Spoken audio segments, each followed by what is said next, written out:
আসসালামু আলাইকুম বন্ধুরা, সবাই কেমন আছেন? আশা করছি সবাই ভালো আছেন। রেড চেকার্ড নর কবুতর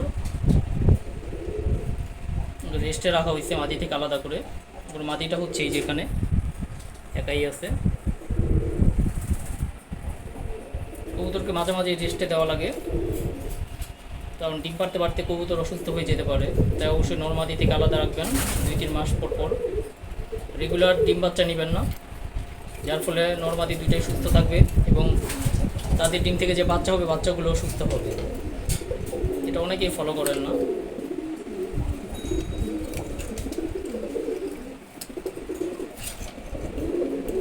খুবই অ্যাক্টিভ একটা নর কবুতর। সবাই সম্পূর্ণ ভিডিওটা দেখবেন। ভিডিওটি ভালো লাগলে অবশ্যই লাইক এবং শেয়ার করে দেবেন। চ্যানেলটা অবশ্যই সবাই সাবস্ক্রাইব করে সাথেই থাকবেন।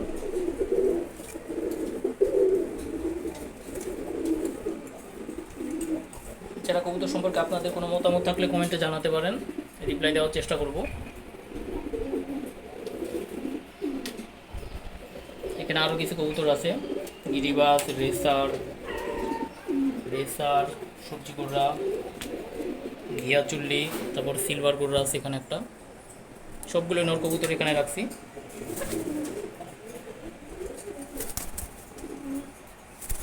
এছাড়া চ্যানেল থেকে আমি রেগুলার লাইভে আসি, আপনারা চাইলে লাইভে জয়েন হতে পারেন।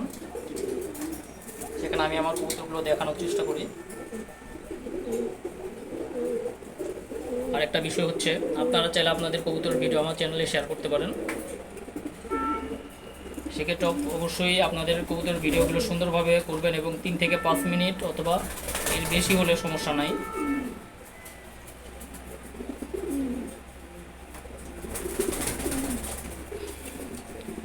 ভিডিওটা করে আমার হোয়াটসঅ্যাপ নাম্বারে শেয়ার করে দেবেন। ডেসক্রিপশন আমি আমার হোয়াটসঅ্যাপ নাম্বার দিয়ে দেবো।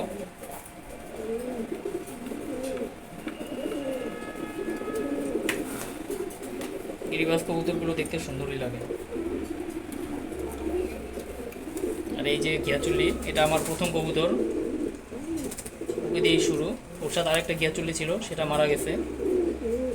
এটা আছে প্রথম কবুতর, দেখেন অসাধারণ একটা নর কবুতর।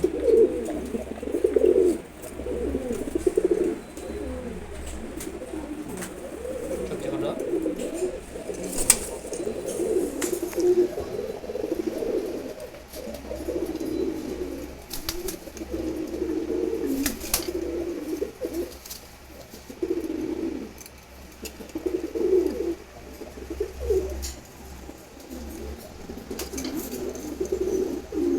মাশাআল্লাহ, সব কবুতরগুলি খুব সুন্দর।